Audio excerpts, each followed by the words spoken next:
हाणे ही हिसाब अॼु असां हल कंदासीं। त हिन हिसाब में सभ खां पहिरियां असां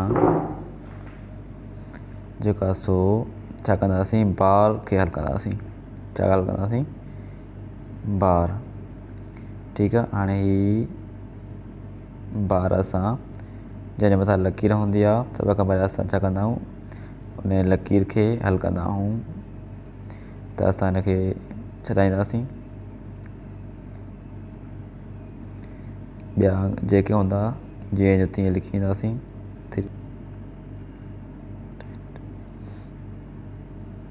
हाणे 0.3 ऐं 0.6 पाण में जोड़ कंदासीं त असांखे जवाबु ईंदो 6 × 9 यानी कि 0.9। सही आहे। हाणे असांजी जेकी लकीर आहे मथां उहा हल थी वई। हाणे असां जेका सो हल कंदासीं ही नंढी डिंगी। सही आहे।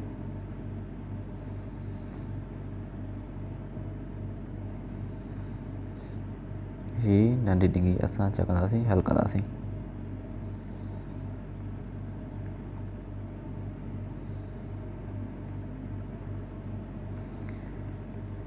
ऐं 1.8 ऐं 0.9 असां पाण में छा कंदासीं, ज़र्ब कंदासीं।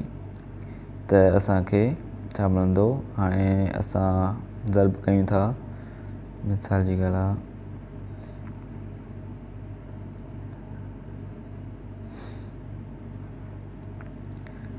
1.8 × 0.9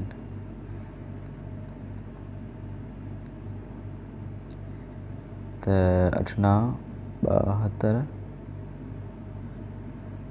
= 72, 7 मथे ऐं 1×9 = 9 × 7 = 16 × 0 खे ज़र्ब कंदासीं त 0 8। ठीकु आहे। ऐं ही पाण में जोड़ कंदासीं 2 6 1 त जेको ज़र्ब ॿिनि दर्जनि खां पोइ ईंदी हिते। ठीकु आहे। 1.62। सही आहे। 1.62 जेको आहे सो जवाबु ईंदो।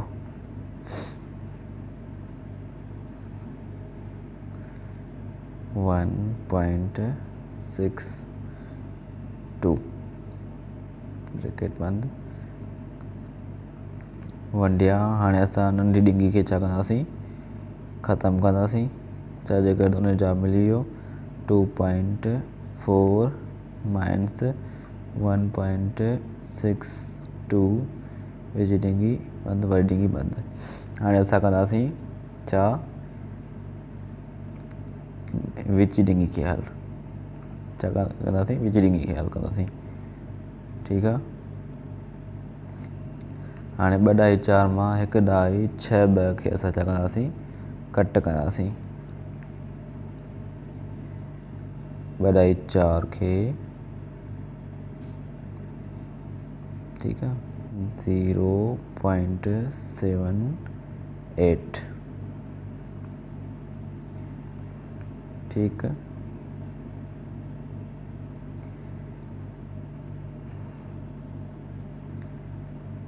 3.78। हाणे असां हल कंदासीं छा खे, वॾी डिंगी खे। ठीकु। हाणे हिनखे असां छा हल कंदासीं, वॾी डिंगी खे हल कंदासीं। यानी कि 2/34 खे असां वंड कंदासीं 0.78 सां। सही आहे।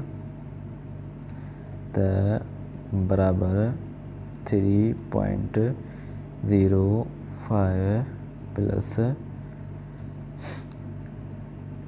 234 भाङे 100 कंदासीं। छाकाणि त असां ॾाए खे ख़तमु कयोसीं, उनजे करे असां हेठां जेका सो जेके ॾाए जी जॻह ते 1 ॾिनोसीं ऐं चइनि जे जॻह ते ॿुड़ी, चइनि जे हेठां ॿुड़ी ऐं 3 जे हेठां ॿुड़ी ॾिनीसीं 0.78। हाणे हिन जी ॾाई ख़तमु कंदासीं। तो 78 जे हेठां डिवाइड बाय 100 यानी कि 8 जे हेठां ॿुड़ी 7 जे हेठां ॿुड़ी ऐं 10 जे हेठां छा हिकु ॾिनोसीं। सही आहे।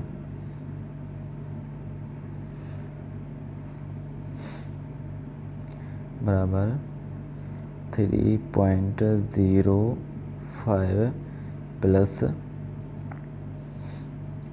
234 भागे 100 हाणे वंड खे कंदासीं ज़रब में तब्दील थींदा 100 भागे 78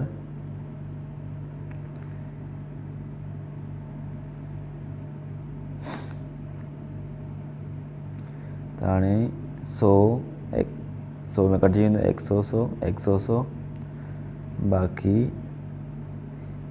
जेके आहिनि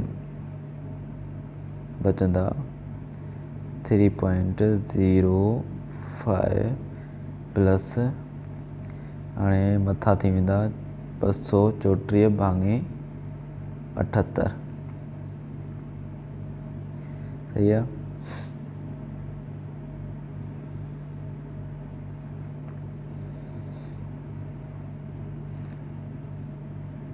थ्री पॉइंट 0.5 प्लस हाणे 234 ते 78 जो खोड़ लॻंदो 3 दफ़ा। ठीकु आहे। त हिन जो जवाबु आयो 3।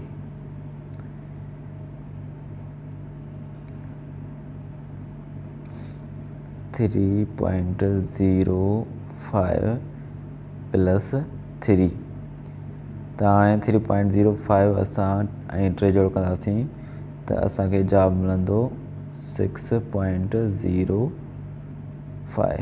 हीअ आयो असांजो जवाबु।